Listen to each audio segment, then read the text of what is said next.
C'est sous un soleil de plomb que l'équipe du SAMU social entame sa tournée.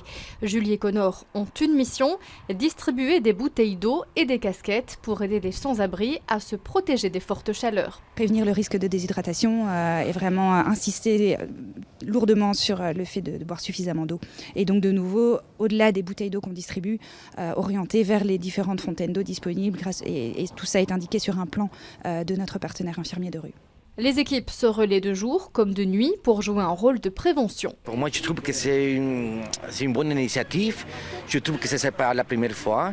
Je voudrais que ça continue, parce qu'en fait, il y a beaucoup de personnes qui sont en détresse, qui sont dans leurs besoins. Dans les binômes, il y a toujours une infirmière. Elle peut identifier les premiers symptômes de déshydratation ou d'insolation.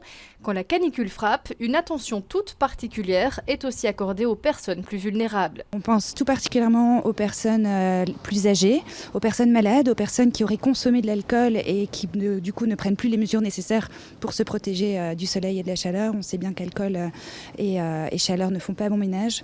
Donc voilà, c'est surtout envers ces personnes-là qu'on aura une attention toute particulière. Si la situation devient alarmante, la personne, si elle l'accepte, peut aussi être amenée dans un des centres du SAMU social. L'action de Julie, de Connor et de leurs collègues permettent de sauver des vies. Il y a beaucoup de personnes qui dorment dans la rue. Ce n'est pas évident pour beaucoup de personnes. Et chapeau pour vous. Chapeau, chapeau, chapeau. Le SAMU social estime qu'entre 5 000 et 6 000 personnes vivent dans les rues de Bruxelles.